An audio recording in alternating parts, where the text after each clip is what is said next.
All right, so Marks, everyone else is doing news conferences and updates at the moment, so I thought I'd get in on the Act 2, but I know you don't have a whole lot of time, so I'm going to try and be fast in this.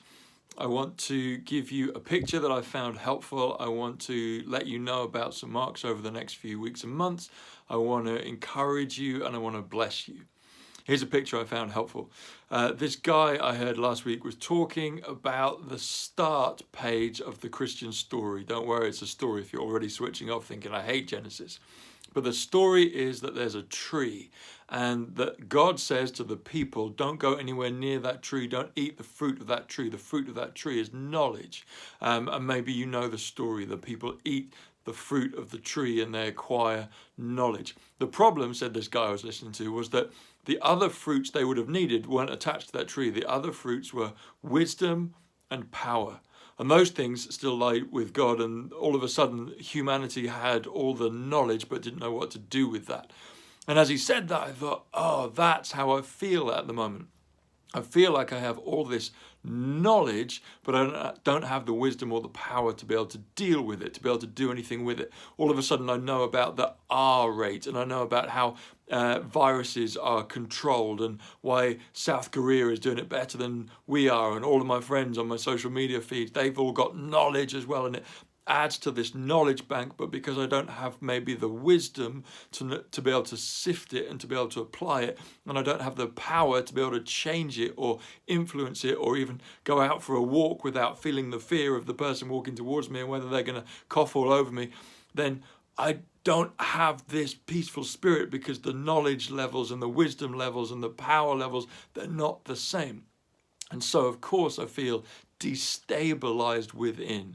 And so if you feel destabilized within also, if the onslaught of knowledge that comes in through your screens every day is too much, if you feel like you're depleted in wisdom and you don't have enough power to affect the change that you would like to, or your business or your finances or your family or your health, then maybe that is why you feel the way you do.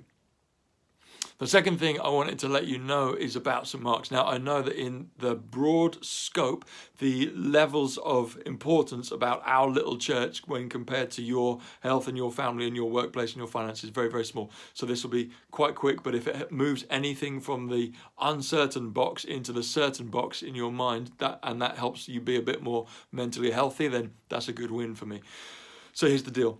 We are not going to be meeting together physically for a long time. And by long time, I mean months. In fact, I'd be surprised if it was this year. It'd be lovely if we could sing carols together around the bonfire at some point, and maybe we will, but let's hold that as a hope rather than an expectation.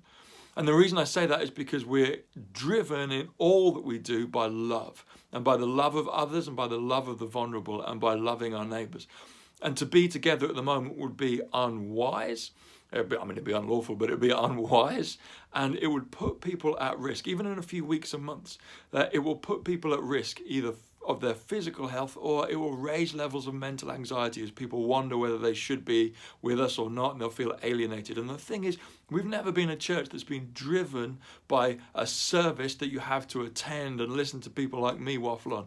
We've just never seen church that way. What we understand to be the way of Jesus is to figure out a way to follow him in whatever context we find ourselves in. And in this moment, we find ourselves in this context. And we have to figure out how to love him and take care of ourselves and love our neighbour in this context. And that's the whole ball game. And whether we can get together physically in the same room to do that or not is like an additional extra. It's great when we can.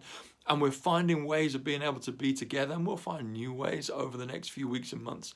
But I just want to let you know, we're not going to hurry back. We're not going to rush back as if that's our goal, because love of our neighbour is our goal, and looking after each other is important to us.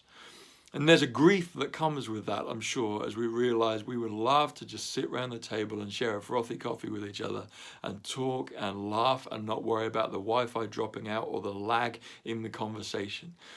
And so there's a grief in that acknowledgement that we won't be together physically, all in the same room for a long, long time. And so if you need to, and I need to, take a moment to pause and to grieve that. And maybe that's not just a one-time thing, but to every day grieve the loss of closeness and proximity with those who you love and care for from St. Mark's and from your wider circle. The next thing I want to say is this: in all the leadership reading I've ever done and thinking that people have ever passed on to me, everyone says this, that the most important and yet the most difficult thing or person to lead is not an employee, it's not an organization, it's not a charity or a church, it's yourself. The hardest thing to lead is yourself. And in this moment when I think leadership is so important, I want to encourage you to take time to lead yourself, to lead your thoughts, to lead your mind, to lead your emotions, to lead your responses. And that takes purposeful action. That means at the start and end of each day, maybe sitting down and checking in and saying, these are the things I'm angry about. These are the things I'm concerned about. These are the things that I hold dear. These are the things that I'm thankful for.